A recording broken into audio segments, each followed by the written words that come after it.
Etten Creek, a prehistoric village in northeast Michigan, by Dennis Michael Morrison, was published in Heritage Magazine, February 1989.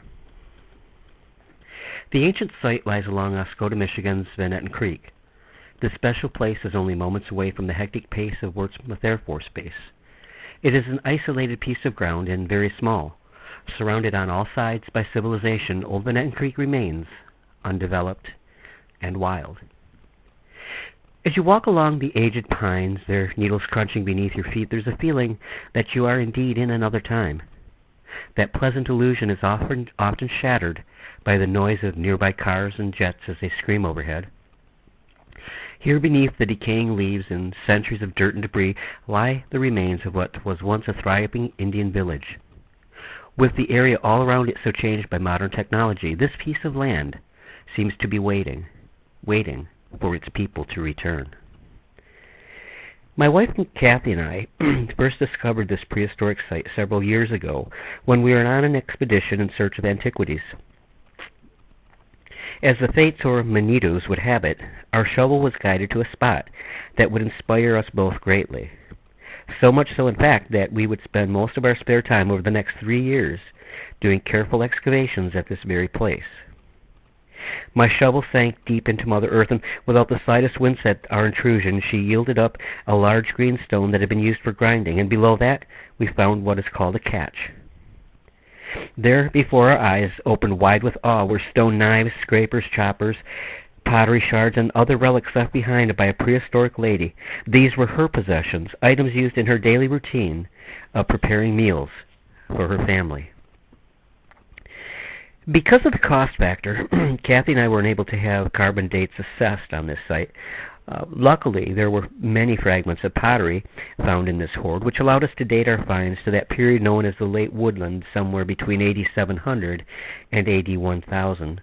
We were naturally very intrigued by the find. There were so many questions. Why did this lady of the woods bury the implements in the first place?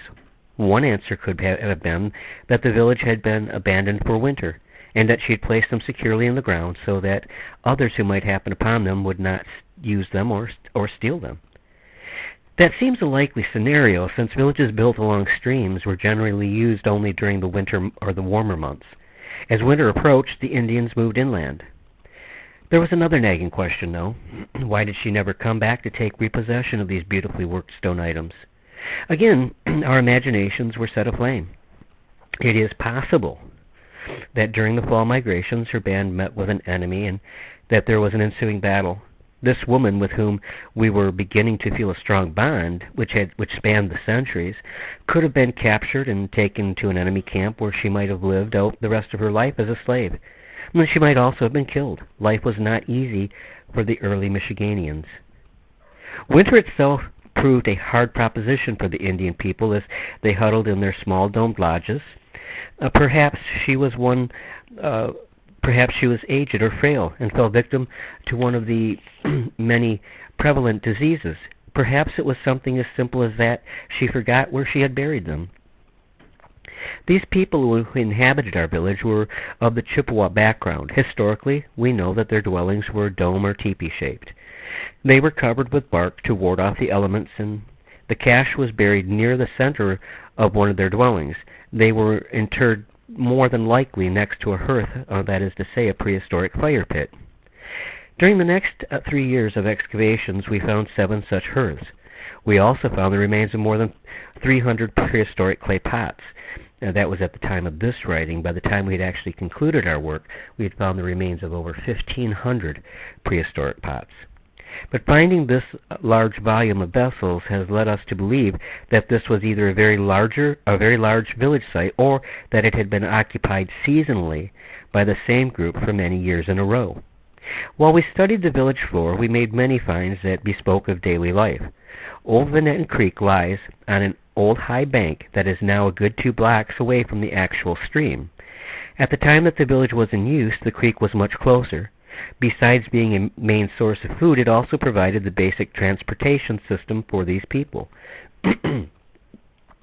Right next to the bank was an area about 4 foot square. In this spot were thousands of flint flakes. Here an Indian man had been making arrowheads and knives. As we carefully excavated this small manufacturing region, it was obvious that the man had been sitting cross-legged on the ground while he was working, as there were no flakes where his legs and buttocks had rested. Indeed, he was a talented individual because many pieces of his handiwork, including several arrowheads and stone knives, were strewn about the site. These had been cast aside as though they were somehow flawed, yet they appeared perfect in all manner. Our fascinating finds were made in the ancient garbage pits that we discovered. There were four. There were four. One was very extensive. These sites drove home to Kathy and I, in a very real way, the old saying that one man's trash is another man's treasure. It was not uncommon to find pieces of clay pipe bowls.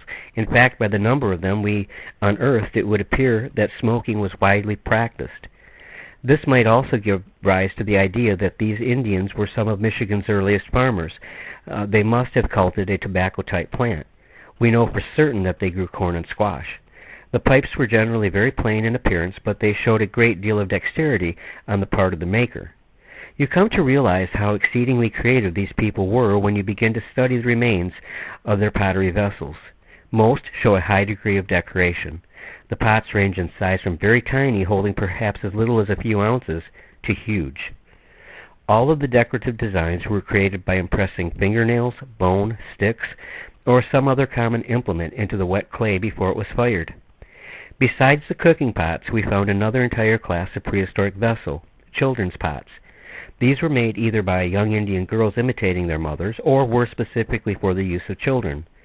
Some of these pots were undoubtedly made as toys. For example, we found one tiny pot that we nicknamed the micropot. It is no bigger around than a nickel, and less than half an inch high. To date, it is the only complete pot we have found. Most earthen containers are smashed to pieces by the centuries of the freezing and thawing cycle. The children's pots are quite crude and usually lacking in decoration. It also seems they were mostly bowl-shaped. Our most unique find at Old Etten Creek was again related to a child. This was a small human head made of pottery. The head was a profile with an eye made in the appropriate place by use of a stone drill. There is little doubt that this was the head of a very crude prehistoric doll, since it was found amidst other debris relating to ancient children. These people did not seem given to making things that were not useful in their everyday existence. The few items recovered that could be classified as toys were rare indeed. Rare also in our finds were items of personal adornment, such as jewelry. We did, however, unearth a few pieces. Thrown away because one corner was broken was a black slate pendant with a hole drilled in the middle so that it could be worn around the neck. The marks on the stone spoke of the many hours that it must have taken to grind it down into its final form. We found a second of these, gorgets as they are called. This one was a green stone. Rather than being ground out, the gorget was flaked out much in the way an arrowhead was produced. If the process of grinding out a piece of jewelry from a solid chunk of stone seems arduous to you, then consider the following account. One day I unearthed the celt. This is a type of prehistoric axe. Again, the relic was flawless, and it was ground out of granite. I can't begin to imagine the amount of time that piece must have taken to manufacture.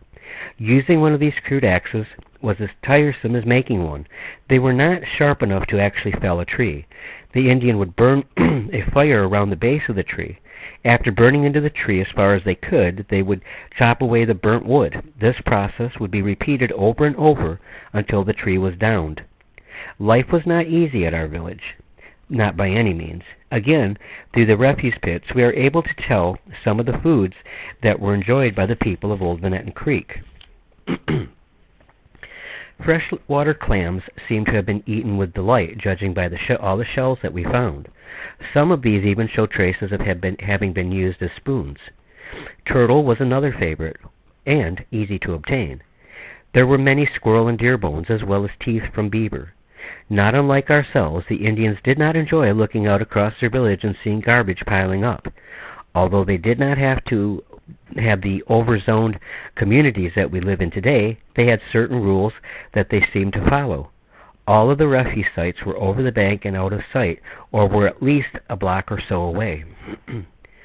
We spoke earlier of a lady who might have been captured and never returned to take possession of her cooking items. Well, another of these rubbish clusters suggests that just such an incident may have occurred. Living at Old Etten Creek may have been a woman who had been captured on the East Coast.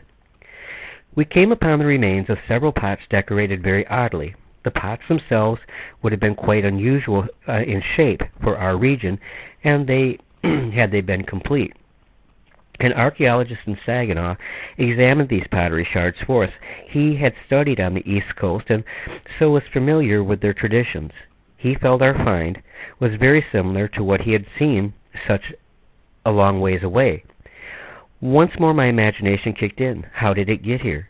There are a number of different ways that could have happened. Trade routes with Indians from other parts of the country are known to have existed. Perhaps these pots came the distance filled with some commodity that had been traded. It seems unlikely that something as fragile as earthenware would have withstood that rugged trip. Then again, perhaps a man from this camp visited the East and took a bride, bringing her back here to live. Once at Old Etten Creek, rather than leaving her old ways behind, she might have continued making pottery as she had been taught back home. Of course, it is unfortunate that archaeology generally does not allow us a glimpse of what these people looked like, how they dressed and kept themselves. There are, however, written records of the Chippewa people made by the first Europeans to visit this area. From these early accounts, we can assume that the people who occupied our village site were very dark in complexion, with hair black as coal. Some records also tell that it was not uncommon for Chippewa men to tower 6 feet or more. Early visitors found that nudity made no impression at all on these people. The men during the summertime were usually in that state. The women were given to wearing simple dresses of hide. There was one item of personal adornment that we unearthed that made us feel that in some ways things have not changed too much. We found a button made of flint, again in the same manner as an arrowhead would be made. The men of this village, like most other men of the Great Lakes region, loved to have themselves tattooed. The tattooing process that these men endured was something like this. 2 or 3 fish or animal bones that had been honed down to a point were soaked in black paint made of soft charcoal or vermilion, or even red dirt. These needles would then be forced into the skin, and the paint that they carried remained in the skin. It was to be a very painful process, but despite that, some had their entire bodies covered with tattoos. The Chippewa were considered to be the bravest of the Great Lakes Indians, yet as brave as they were also very superstitious. In everything alive or inanimate, they believed existed a spirit called a Manitou. These spirits guided their lives in many ways from early youth.